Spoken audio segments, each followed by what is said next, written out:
Hi, my name is Christopher Woodward, and I am a graduate of the 2011 class at the University of Montana. And I have a message that I feel is rather important.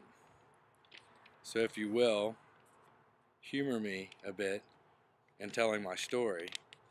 I feel like the context is rather important to understanding the message.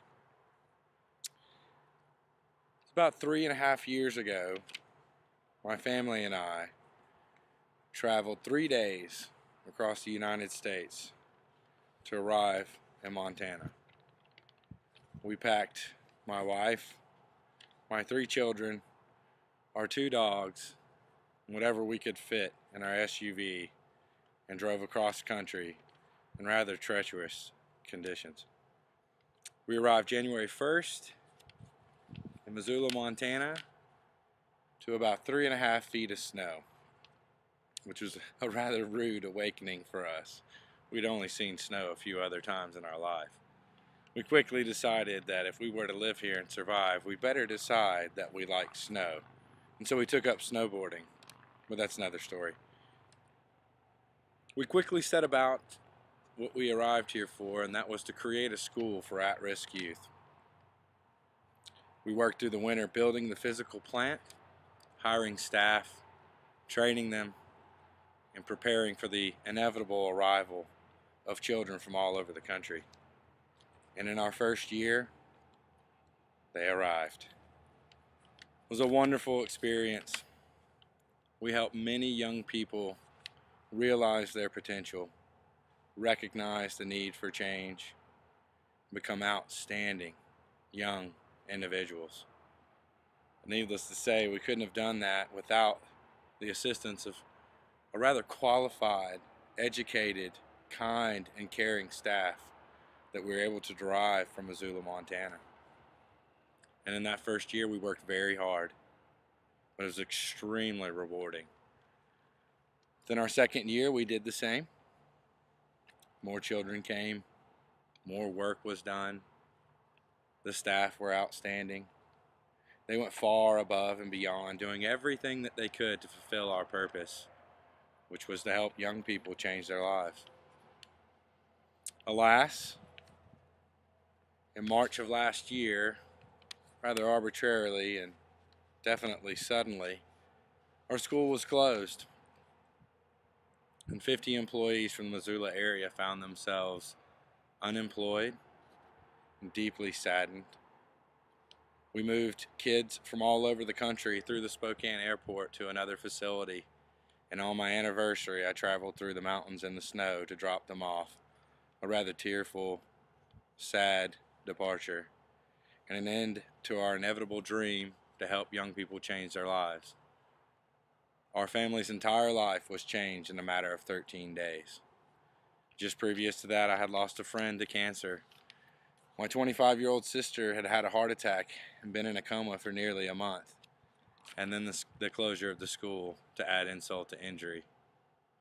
Nonetheless, we persisted. We had fallen in love with Missoula, Montana, and we wanted to find a way to stay. Our children had flourished here. We felt it was the right thing to do. Our hearts were here. I had my foot in the door of the University of Montana, and so I continued to go to school.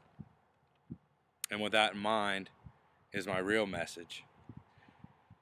You see, we fished the creeks, we fished the rivers, we snowboarded the mountains, we played at the carousel, we ate ice cream downtown, we drank a few Montana home-brewed beers. We began to experience the experience that is Missoula, Montana. But within that, there was a fabric that was woven, sort of swaddled us, as it were, and it was the University of Montana. Our experience there, and certainly my children also experienced an experience there, was enough to change my mind about a lot of things. My education allowed me to see things in a different way. It changed my perception, as it were. My children were able to come to school and see the symphony. We went to basketball games. We cheered with 26,000 other screaming fans at football games. My kids ate sushi in the university center and met my professors. My 10-year-old boy sat through a class on Zen and began to understand, to see things in a different way. And all that because of the quality and capability of the staff and the professors, particularly the student population of the University of Montana. In fact, Professor Kate Shanley helped me to see the stars that we know. Professor Diane Friend helped me to see them in a different way. Professor Brian Cochran and Duncan Campbell helped me to understand my chosen field much better. Professor Christine Fiore provided me support. Professor Alan Salza Petrie provided me with a new understanding of animal behavior. Professor Bridget Clark helped me to see moral philosophy in a different way and understand justice in a way that I hadn't before. Professor Glenn Kester helped me to see the history of psychology differently, and Professor Bradley Clough let me see that Zen could lend a new perspective on things. Professor Stuart Hall helped me to understand neuropsychology in a way that helped my now recovering sister from her brain injury. Professor June Ellistad helped me to see the sociological perspective of our society, which I thought was certainly going to hell in a handbasket, and see that we can certainly do something if we apply ourselves. And appreciation goes to Kathleen Harper, Nicole McCrae, Jordan Fiorello, and Katie Lamp, and of course the Financial Aid Office, which without I couldn't have done all of this. And on May 14th, when my children and my wife and family and friends watch me graduate, certainly be moved with a lot of pride and satisfaction, but most of all, with gratitude. With that in mind, thank you, Montana. Thank you.